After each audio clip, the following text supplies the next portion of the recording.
Yan, tungkol kay Abante, isang pinaka punang-punang ko. Bakit siya nanalo? Bakit ka nanalo? Talo siya. Oh, dahil lang sa Comelec. Inano siya ng Comelec na dito parang talo ka na eh. Magandang araw Pilipinas, Luzon, Visayas, and Mindanao. Ito na po ang mga nagbabagang balita sa oras na ito. Binanatan ho ng dating Marcos Loyales itong si Congressman Abante ng 6th District ng Maynila. Kung Pulong Duterte naglabas naman ng mga ebidensya ayon ho sa mga sinabi ho ni Congressman Abante na di umano maglabas ng ebidensya si Kung Pulong kung saan ginamit ang punto ng flood control dyan ho sa Davao City mga kababayan. Abay talagang ikakagulat ho ninyo itong mga banat ho ng dating Marcos Loyales. Ito ho mga kababayan, certified Marcos Loyales ho ito. Dahil nga po ito siya dati ho siyang leader ng mga grupo na kung saan ay sumusuporta noon pa bago pa ang 2016 ay talagang sumusuporta na ho ito sa mga Marcos mga kababayan. Okay, unahin muna natin itong kanya hong mga banat kay Congressman Abante bago ho natin ipapakita ang mga banat naman ngayon ni Congressman Pulong Duterte dito po kay Congressman Pastor Abante mga kababayan. Pero bago ho natin ipliya, paalala ko lamang po mga kababayan, kunting paalala lang. Ako po, okay, hindi ko po, kumbaga masakit po ito sa aking dibdib, no? Masakit po ito sa kaloob-looban ho ng aking puso. Bakit? Alam niyo kasi, ako po ay isang Baptist. Baptist po ako. Kaso nga lang, medyo ganito lang talaga ako magsalita. Dahil nga siyempre, hindi naman talaga na maganda ang nangyayari sa bansa natin. Baptist po ako mga kababayan. And masakit po sa aking dibdib na ganito ho si Pastor Abante. No? So, kumbaga siguro, magkaiba ho lang kami ng talagang sa politics. Ako, nandito ako. Ito yung alam ko, talking about the politics, na talagang sila ho ang gumagawa ng kanilang tungkulin para husain ng bayan, ito hong mga Duterte. So, masakit sa dibdib ko mga kababayan. Dahil, nababasa ko, pastor ka pa naman. Yun ang nababasa ko eh. Yun ang nababasa ko sa social media eh. Even nung nagkakaroon po ng mga pagtitipon, ang mga Duterte supporters, napakarami niyan, libo-libo yan. Ang sinasabi, pastor ka pa naman, Baptist pastor ka pa naman. So, alam mo yun, parang, sabi kaya, even yung mga kasama ko, kinakausap ko sila, huwag ho nating ilahat, kasi, ako, member ho ako ng Baptist eh.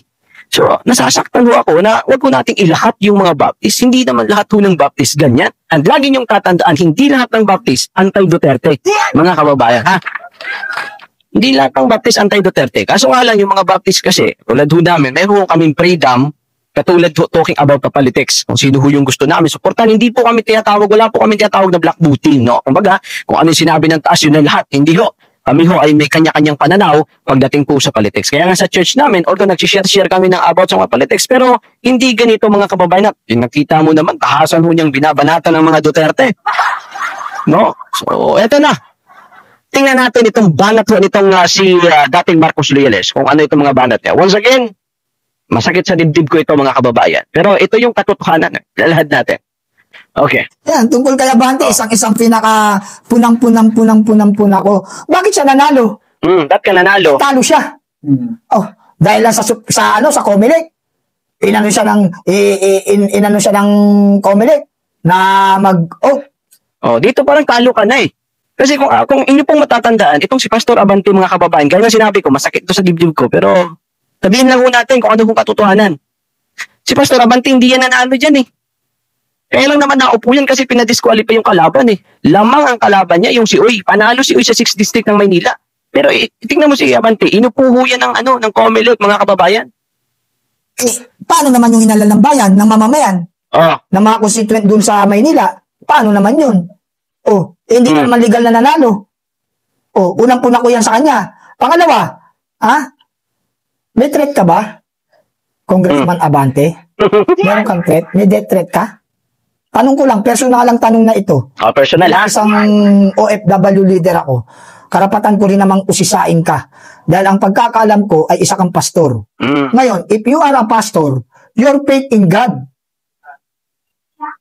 Ang pananampalataya mo sa iyong buhay ay nakasalalay sa Diyos. Hindi nakasalalay ang protection mo sa bulletproof car. Bakit ka bumili nun? May death threat ka ba? Bakit ka bumili nun? Kung wala, bakit ka bumili? Kung meron naman, bakit ka magkakaroon ng death threat? Pastor ka nga. Ang isang pastor, kagalang-galang, respeto. Hindi mo hahangaring bawiin ang buhay niyan kasi nga, nagliligtas ng buhay yan. Nangangaral ng salita ng Diyos yan. Ibig ko sabihin, mabuti kang tao. Bakit ka bibili ng bulletproof car? Oh. That is called conflict of faith. Okay?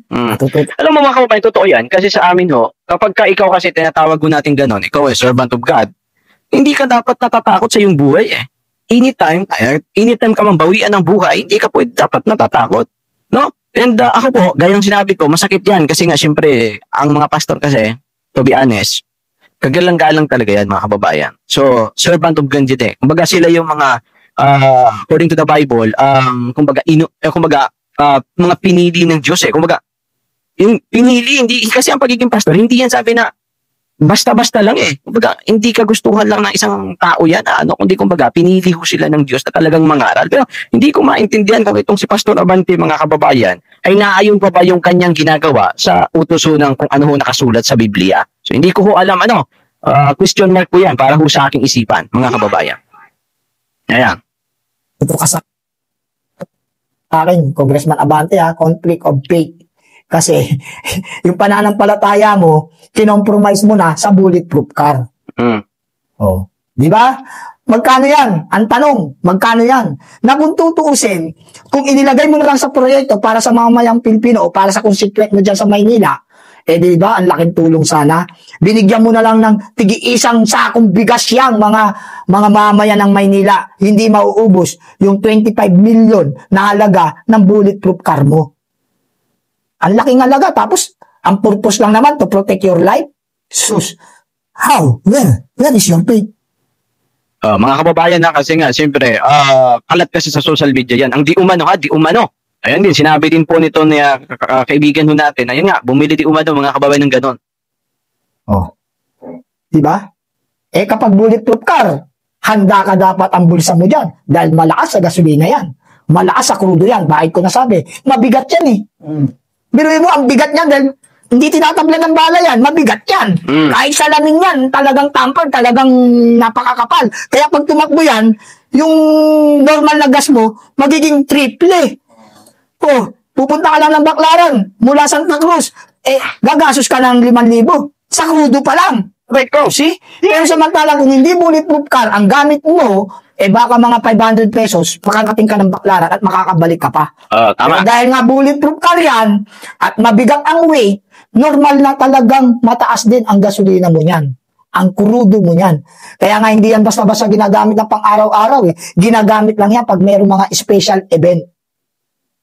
Para kung mayroon ka nga atin ng meeting o mga conference, yan ang gagamitin mo dahil may threat nga, may death threat, baka patayin ka. Pero being a pastor, dapat you have faith in God, not faith in bulletproof car. Alam niyo, itong tao na ito, mga kababayan, magaling ito Lalong-lalo na kung usaping politics, magaling ito. Kaya nga po, tuwan-tuwa din ako pag na-interview natin ito, mga kababayan. At talagang itong tao na ito, dating talaga ito siyang Marcos Loyales. Okay? Talagang sulit ito. Pinakita niya sa akin yung mga ebidensya. So talagang sulit ito, mga kababayan. But bago tayo mag-proceed sa kung ano yung kanyang susunod doon na sasabihin, isisingit ko na ito, mga kababayan. Okay?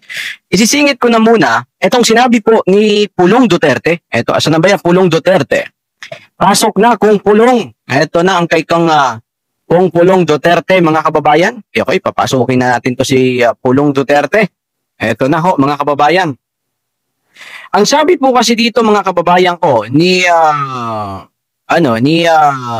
etong si Pastor Abante, magkano ba ang punto na nakuha ni Congressman Pulong nung congressman siya? Nung panahon ng kanyang father. Ayan po ang tanong po ni... Nagtatanong din, Okay, itong si Congressman Abante, mga kababayan. Okay?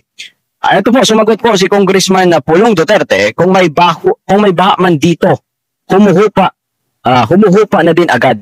Hindi kagaya ng mga swimming pool nyo dyan sa lugar nyo. Totoo yan. Kasi ako po, tumira din po ako ng matagal sa Davao City, mga kababayan. Matagal ako dyan tumira sa Davao City. Although, nagkakaroon talaga ng ulan, lalong-lalo na dyan banda sa Buhangin. Buhangin ba tawag dun? Yung lugar dyan sa pababa siya, papuntang, yung paggaling mo sa airport. Tapos basta parang Buhangin dyan, mga kababayan. Correct me if I'm wrong na lang sa mga taga Davao. Meron kasi dyan lugar na pailalim talaga. Yung yung nagaganon na siya sa mga bundok, tapos pailalin siya. Yung lugar talaga doon na yun, pagka nagkakaroon talaga ng mga matinding pagbaha, siyempre yan, tumutubig talaga, pero hindi lumalalim kasi na doon na nga kami nakatira nung time na pumunta ako sa Davao mga kababayan. Hindi lumalalim ng gano'n. Katulad dito, kahit wala ng ulan, ilang oras na makalipas na wala ng ulan, abay grabe pa rin yung baha. Grabe pa rin yung baha, mga kababayan. Kaya kung ako kay Congressman Abante, kay Pastor Abante, unahin nyo na muna yung Maynila. Kung talagang nagmamahal kayo sa mga Manilinyo, ayan o, nalulubog na sila sa baha. Pag nagkakaroon ng ulan, tingnan mo, pati City Hall, pinapasok na, ha? Ito, by the way, naglabas po ng resibo itong si, naglabas ng resibo itong si Kung Pulong Duterte, mga kababayan. Okay? Naglabas siya ng pahayag. Kasabay po ng kanyang paglabas ng pahayag, ay naglabas po siya ng resibo. Ito ha, resibo ha. Ilabas mo din yung resibo mo, Kung. Pastor, gaya ng sinabi ko, pasensya na po, malaki pong respeto ko sa mga pastor, pero ito po ay nagsasabi lamang ho ako ng kung ano ho, ang katotohanan, ano? Ito na po ang naglabas na ng resibo si Kung Pulong Duterte. Okay, so ayan po mga kababayan, but bago yan, kung saang location yan, medyo maliit si screen, okay. Babasahin muna natin ang naging pahayag po ni Kung Pulong Duterte, mga kababayan. Representative Paulo Duterte to Abante, stop dragging my brother, explains on questionable seat in Congress. Ito na, Davao City, 1st District Representative Paulo Duterte out of Manila, Mickey Representative Abante after the letter challenge Mayor Sebastian Baste Duterte over alleged irregularities in Davao Flood Control Project, saying the attack was misplaced and baseless, mga kababayan. Yan po ang sinabi. Let me be clear. Every project allocated to my district has been properly implemented and completed. Completed ayan, completed. Yung siya sa Maynila. Kamusta? Ayan, napakarami na ng mga kinakasuhan dyan ni Mayor Isko Moreno dahil na dyan sa mga palpako ng mga flood control. Mga kababayan, if Abante want the figure, I am directing the DPWH District and Regional Office to release to him to the official data and amount Duterte declared. Kaya nga po, naglabas na siya ng mga resibo, mga kababayan. He pointed out that no one need to invoke Mayor Baste Duterte, no need to get answer. Any Davao can request project data from DPWH. Our projects are transparent and our record are open. Don't drag my brother into your grandstanding, he said, mga kababayan. Okay. Walang ghost project dito. Walang bumagsak na flood control. Kung may baha man, umuhupa kaagad. Ito na yung sinasabi ko. Hindi kagaya ng mga swimming pool sa lugar nyo. He fired back. Ito nang sinabi ko ni Mayor Pulong, ni Kung Pulong Duterte, mga kababayan. Turning the tables, Duterte challenged Abante to first explain his own legitimacy as a lawmaker. Unahin nyo yan dyan, ha? Unahin nyo yung dyan, Maynila, kasi bahang-baha na. Kung naman, doon na kayo pupunta na kayo sa Davao. Okay ang Davao, pumunta ka doon. Yung isa sa pinakamalinis na lugar, ang Davao City. Okay? Unahon niya, eto, Binisaya, tatargalugin ko na lang. Unahon niya, pasabot kung giunsan niya pagkalingkod sa Kongreso na pildi man siya sa eleksyon. Ito ha, Tagalogin ko sa mga hindi mo makaintindi ng Tagalog. Once again, unahon niya pagpasabot kung giunsan niya pagkalingkod sa Kongreso na pildi man siya. Ibig sabihin, unahin niya na ipaalam, okay, o ipaintindi kung papaano siya nakapaglingkod sa Kongreso, natalo man siya, mga kababayan. Alam mo, Pastor, unang-una mong sagutin, kung papaano ka nga naman nakaupo bilang congressman, natalo ka man. Ano ba palakpak yan? Talo ka, di ba? Hindi, ako nagtatanong lamang ko, bilang isang netizen, baka ipatawag mo ako dyan sa quadcom na naman. Okay, ha? Ito na ho, bilang Pilipino, karapatan ko magtanong kung paano ka rin nakaupo. Kasi ito yung tanong ni Kung Pulong Duterte. Paano ka nakaupo? Natalo man ikaw. Di ba, nung nakaraang eleksyon, talo ka ni Oy. Di ba, talo ka? Sabi mo, magaling kang congressman. Kaya nga nung nagkaroon ng mga pahayag si Mayor Magalong, okay, sabi mo, dapat pangalanan niya, ibigay niya yung mga resibo, yung mga ebidensya, kasi nadadamay kayong magagaling. Paano ka? Ito lang naman people can judge no? Paano natin masasabing ikaw ay magaling? Hindi ka na nanalo sa distrito mo? Di ba? paraan upang masabing ikaw ay panalo? Lamang ka sa boto, italo ka ni Oye. Inupo ka lang ng naupo ka lang kasi pinadisqualify niyo si Oye. Na-disqualify si Oye. Yan ang problema eh. O eto, tuloy natin. Ito ha, dapat ba tawagon nga congressman ang usa nga wala gani kadaog sa boto? Ito na eh, mga kababayan eh. Dapat bang tawagin? Dapat ba daw ikaw na tawagin na isang congressman na hindi ka naman nanalo sa boto? Yan ang sinasabi ni Congressman Pulong, hindi ka man daw nanalo sa boto kung pastor siya. Pastor dapat ang tawag sa iya. Dili congressman. Ito pong sinabi ni Kong Pulong Duterte, mga kababayan. So, dapat lang talaga kasi hindi ka naman nanalo eh. Diba? So, hindi ka nanalo. Kaya hindi ka dapat siguro dapat hindi ka tawagin na congressman kasi hindi ka naman nanalo talaga. Kulang ang boto mo. Nalamangan ka ni Uy eh. The Davao City Sulod also accused Abante of playing lapdog to the House of Representatives. Tinawag ka tuloy na lapdog. Kabalo ko. Nabusog kaayo mo sa makabayan. Ito po hindi po galing sa akin. Gaya ng sinabi ko, baka ipakwad ko muna naman ako. Kabalo ko. Busog kaayo mo sa makabayan block para sa inyong talent fee as lapdog sa inyong mga amo sa Congress. Ayan po ang sinabi ni Pulong. No, na parang busog kayo sa busog kabalo ko nga busog kaayo mo sa makabayan black para sa iyong talent pay. Yan ang sinabi ni Pulong, mga kababayan. Siguro mas maayo kung i-account food nimo na for transparency etong iyong mga project mo diyan. Sabi nga, for the long story, mga kababayan, maglabas ka ng ebidensya. He concluded by saying that while Abante waste time politicizing, Davao continue to benefit from intact structure that is visible and verificable, mga kababayan. Yan po ang sinabi po ni Kong Pulong Duterte. Totoo yan, kay pumunta ka sa Davao City, ang ganda-ganda, yung mga flood control, and doon sa, yan tawag natin yung lahat pag pumunta ka dyan, napakaganda ho ng Davao City, mga kababayan. Meron pa, instead of questioning project that clearly benefits the Barinyo, maybe start answering for your own questionable position in Congress. Ay naku po, matindi ang banat ni Kong Pulong, mga kababayan. Okay? Matindi ho ang banat ni Kong Pulong. Dapat ho talaga ipaliwanag mo kung bakit ka nakaupo bilang isang congressman dyan sa 6th District, which is hindi ka naman nanalo. Duterte presented a thick book containing the list of DPWH project in the 1st Congressional District of Davao City of 2022 and 2020 and 2022. He said his office has been giving copies of the book to everyone who requests one. Handa siya, mga kababayan, nagbigay sa kahit na sino. Magbibigay siya ng resibo. Ayan na nga ang sinasabi, may resibo. Ayan, ito, saan ito banda? Okay, pakita ko sa inyo dahil medyo maliit sa screen eh. Hindi yung laptop ang gamit natin, cellphone lang at this time eh. Ito. Construction of Esplanade of Davao River. Right down Bolton Bridge, downstream section Davao City. Ito po. Ayan Kitang-kita yung ebidensya ha. Meron pa, hindi lamang yan, Congressman Abante. Pagkatapos nito, ikaw naman yung maglabas ng ebidensya mo ha. Ito. Kasi sabi mo ilabas yung ebidensya ha. Ito na, meron pa. Construction of revetment along Talumo. Ito, sa Talumo din po ito. Mga kababayan, ayan, sa Talumo yan ha. Saan pa banda? Kong Pulong, sunod po pa. Ito, meron pa dito. Saan ito? Saan ito banda?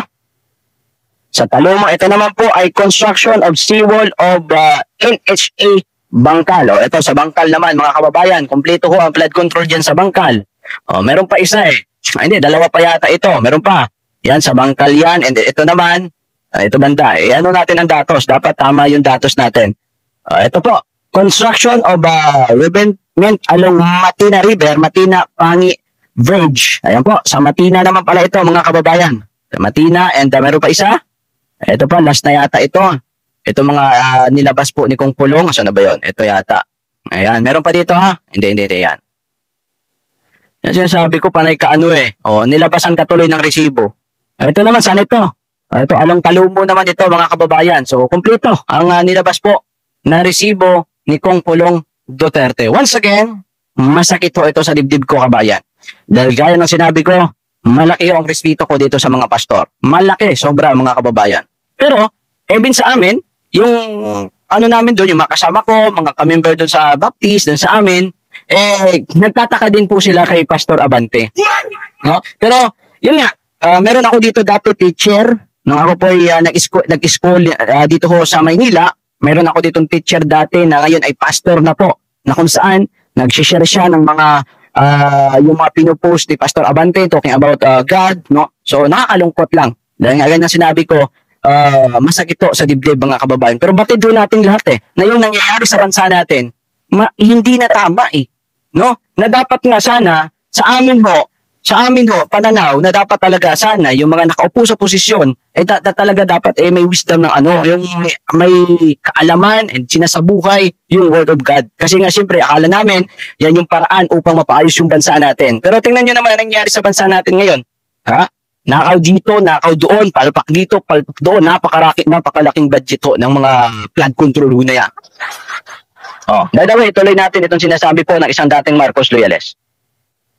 Ayan, sige sir, tuloy ka. Dito pa sir? Wala na siguro. Ano pa ba? Yung pagpapauwi. Ayan, pagpapauwi kay dating Pangulong Duterte. Nakalakay na rin po dito. Dahil naka 5 buwan na, no? 5 buwan na ba? Naka 5 buwan na, no? 5 months na. Isipin mo, 5 months kang nakakulong nang wala ka namang kasalanan. Ang kasalanan mo lang ay proteksyonan mo ang mga mamayang Pilipino laban sa mga kriminal, laban sa mga drugs, laban sa mga addict. Yun lang ang naging kasalanan niya, pero yun hindi may tuturing na kasalanan. That is called protection. Pero 5 buwan na po. Pangulong BBM, huwag mong sasabihin wala kang alam kung bakit nasa dahig ang Pangulong Duterte. Dahil hindi kikilos si General Torre without your proper instruction or official instruction from you. Kaya sa akin, panawagan ko ngayon, hindi deserve ni Pangulong Duterte na mag-stay pa ng matagal doon. Matanda na yan at tumatanda pa. Huwag nyo nang hintayin may mangyari pang iba, tsaka lang ipapauwi yan. Huwag nyo nang politikahin ang buhay ni Pangulong Duterte. Mayaya ka naman, Pangulong BBM, nang iligtas ni Pangulong Duterte ang nanay mo na si Madam Imelda Marcos sa pagkakakunbik sa korupsyon sa mga estapa kung ano-anong kaso na nakunbik na at may warrant of arrest. Pero ano ginawa ni Pangulong Duterte? Matanda na yan, hindi na deserve na makulong o magdusa pa sa kulungan. She is entitled enjoy her life outside the jail. Isipin nyo, ganyan ng tunay na Pangulo, may malasakit sa kapwa-tao. So, totoo yan mga kababayan. Kasi nga po, panahon po ni dating Pangulong Rodrigo Duterte, nilabasan po ng warrant of arrest ang nanay po ni Bongbong Marcos, which is si Imelda Marcos. Nilabasan po ng warrant of arrest. Okay. So dapat that time ang mag-i-implement ay yun nga kasi ang pinuno ng pulisya that time nung time na naglabas po ng warrant of arrest ay si Albayalde. Siya yung Philippine National Police Chief noon mga kababayan. Pero yun nga dahil nga siyempre si Pangulong Duterte kumbaga kinonsidera na wag niyo nang ikulong yan. Wag niyo nang ikulong, matanda na Kinonsidera na wag siyang ikulong which is guilty. Nilabasan ng warrant of arrest ang nanay ni Bongbong Marcos. Tapos hindi siya pinakulong ni Pangulong Duterte dahil nga sa edad mga kababaya, no? Pangalawa, sa napakaraming mga pangulo ng Pilipinas, isipin mo ilang dekada, 3 dekadang natingga si Marcos Sr. doon sa lugar nila dahil nga hindi pinahintulutan nitong mga nakaraang pangulo na ilibing yan sa libingan ng mga bayani. Di ba? Ilang dekada yan natingga. After niya, no? Sinong pangulo after ni Marcos? Si Cory Aquino, si Ramos, si Estrada, si Gloria, si Pinoy pa. Even kay Pinoy, hindi nga naipilibing din yan, mga kababayan. Di ba? Napakaraming pangulo ang dumaan, hindi napalibing sa libingan ng mga bayani si Marcos Sr. Pero nung panahon ni Tatay Digong, Potrages, mga kababayan, hindi pwede. Ilibing nyo yan sa libingan ng mga bayani. Ilibing yan dahil yan ay karapat-dapat yan sapagkat yan ay naging isang pangulo ng ating bansang Pilipinas. According to the law, ang isang naging pangulo ng Pilipinas ay may karapatan na siya ilibing sa libingan ng mga bayani kapag siya ho ay binawian ho ng buhay. sinunod ni Pangulong Duterte kung ano nakasulat sa batas. Kaya ipinalibing sa libingan ng mga bayani itong si Marcos Sr. kahit na marami pong against, lalong-lalo na yung mga dilawan. Diba? Diba si Kiko galit na galit yan? Si Senador Kiko galit na galit yan kay Marcos? Diba Marcos Sr.? Kahit nga dito kay Marcos Jr. galit yan noon eh. Diba? Galit na galit yan mga kababayan.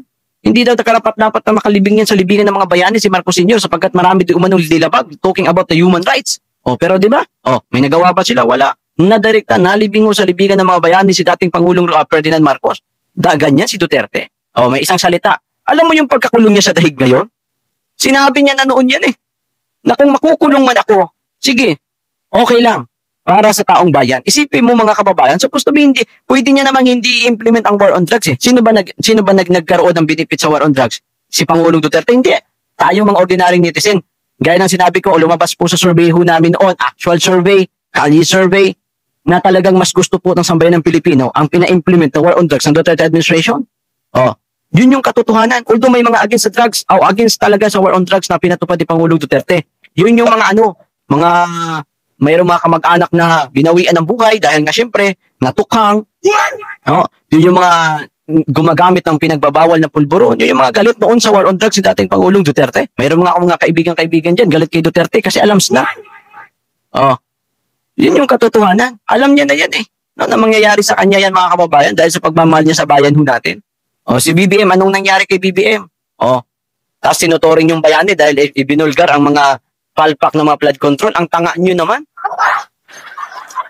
Nakakagigil naman yung kabuguan nyo. May pupurihin mo dahil binisto niya yung mga flood control palpak. Sino ba yan? Sino ba yan? Pangulo yan. Under niya lahat yan. Ibig sabihin, palpak ng baba. Palpak niya yan. Under niya eh. Yung DPWH, under niya eh. Siya yung pangulo eh. Tapos dapat mong purihin dahil ibinulgar. Asan utak mo? Ay, naku naman. Ito tuloy natin. Ang tatay mo, ilang beses na Pangulo ang dumaan, walang nakapagpalibing sa bayani, sa libingan ng mga bayani. Except Pangulong Duterte.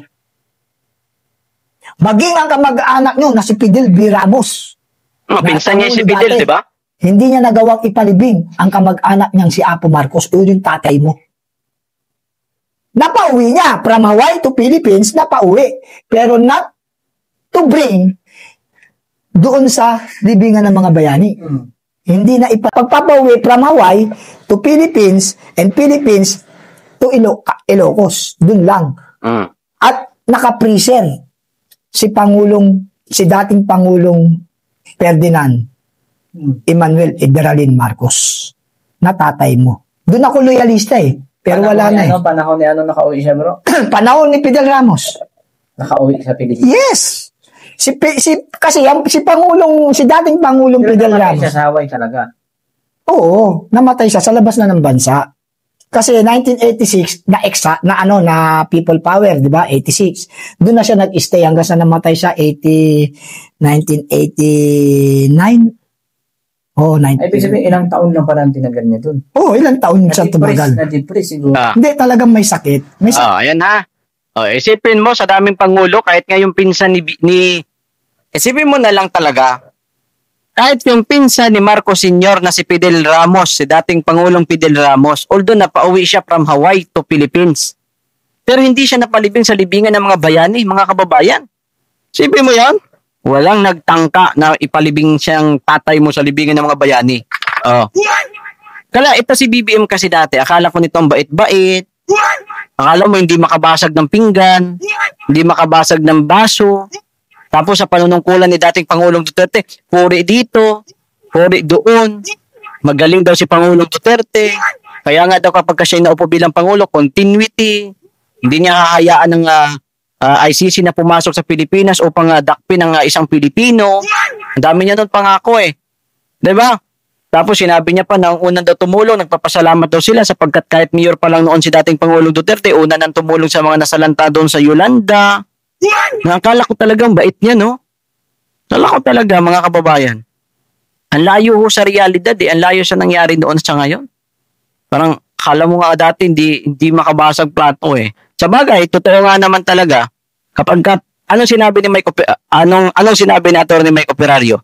Kapag weak ang isang leader, nagkakaroon ng buwag-buwag or kanya-kanya ang kanyang nasasakupan. Nangyayari na yan ngayon. Oh. Diyan pa lang sa mga, isipin mo kung talagang hindi ka weak leader, putik matatakot yung mga yan.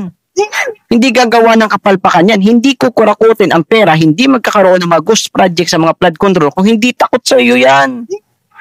Kung may tinatawag ka na kamay na bakal. Oh.